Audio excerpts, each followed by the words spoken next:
vrai qu'en ce moment, le public a les yeux tournés vers les musées parce qu'on parle beaucoup de la Joconde qui a changé de salle, etc. au Louvre.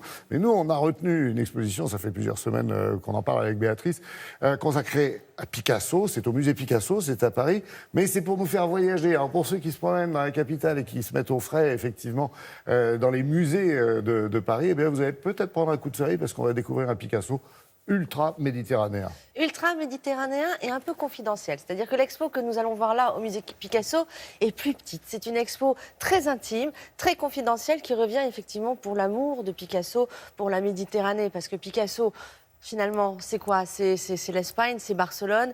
Et dans la deuxième partie de sa vie, c'est le sud de la France, c'est la Côte d'Azur. Il avait envie de vieillir sans vieillir. De vieillir au soleil, et Dieu sait que Picasso a bien vieilli parce qu'il a vécu plus de 90 ans, donc il devait avoir lui aussi une bonne génétique, une propension au bonheur, en tout cas une création absolument incroyable. Et effectivement, on ne peut pas, dans le cas de Picasso, dans le cas de beaucoup d'autres, mais dans le cas de Picasso, on ne peut pas dissocier la région de l'œuvre, ça marche ensemble. Donc c'est ça que cette exposition vous propose, c'est vraiment de voir de son adolescence, de son enfance jusqu'à la fin de sa vie, comment il a suivi cette Méditerranée et ce qu'elle lui a inspiré. Regarde.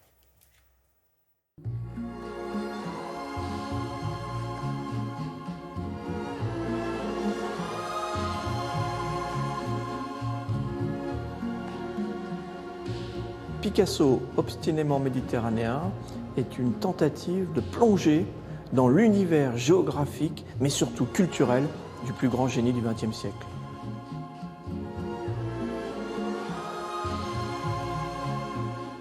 On commence bien sûr avec l'Espagne et les magnifiques rivages qu'il peint dans son adolescence à Barcelone. Combien d'émotions rencontre-t-on lorsque l'on voit ces petits paysages à l'âge de 15 ans où il est là à découvrir tout simplement l'horizon qu'on retrouvera dans la magnifique flûte de Pan de 1923 qui ouvre l'exposition. La flûte de Pan, c'est vraiment le grand chef-d'œuvre méditerranéen, l'ancrage antique avec cet extraordinaire horizon bleu très géométrique.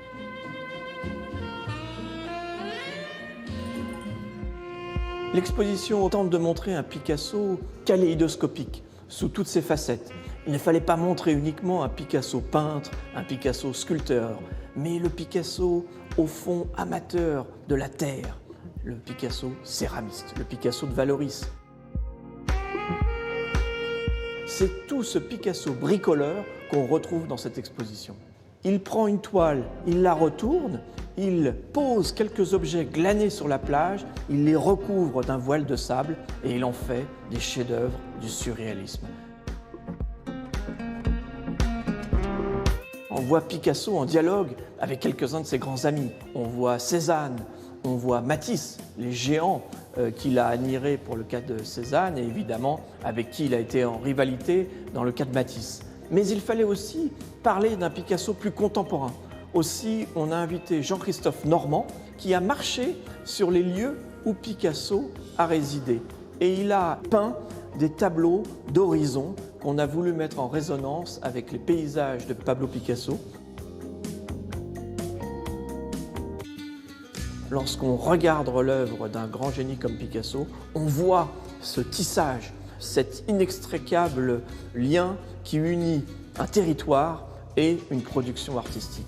Et effectivement, on retrouve la couleur, on retrouve la lumière, on retrouve les thèmes de la Côte d'Azur. 50 000 œuvres, plus de 90 ans de création, Picasso est obstinément méditerranéen. Waouh, belle scénographie, hein, vous dites. Belle scénographie. Alors voilà, c'est dans l'espace du musée Picasso. En ce moment, il y a encore, on en avait parlé à l'ouverture, l'expo Calder et Picasso, Picasso dans les salles Grosse du haut expo, pour faire... quand même. Grosse expo qui va durer tout l'été, en fait. Qui est encore court. Et celle-ci qui est en bas, dans un espace voûté, que l'on connaît moins, de l'hôtel Salé, mais qui est un hôtel particulier extraordinaire, qui avait été rénové, hein, qui a eu des travaux pendant longtemps, mais voûté, voilà. Mais ce qui permet aussi, et ça c'est tout l'intérêt de cette exposition, ce qui permet aussi de la projection de films et de vidéos.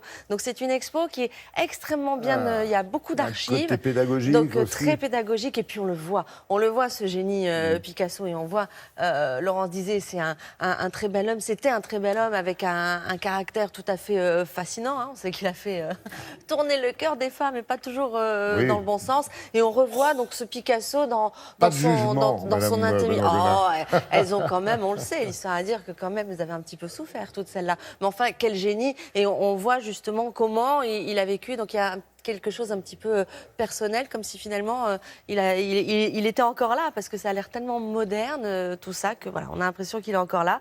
Donc exposition, et là aussi ces petits formats qu'il a peint quand il avait 15 ans, ça on le voit très rarement dans les expos de Picasso. Et Dieu sait que des expos Picasso, on en voit beaucoup. Donc la céramique à retenir, la céramique de Valoris, qu'on voit rarement, et ces petits formats qu'il a peint quand il avait 15 ans. Si après ça on dit que Picasso n'était pas un grand peintre, moi, voilà, je rends mon tablier. Donc c'est à voir au musée Picasso jusqu'au 6 octobre. Merci, info très complète. Merci beaucoup Béatrice.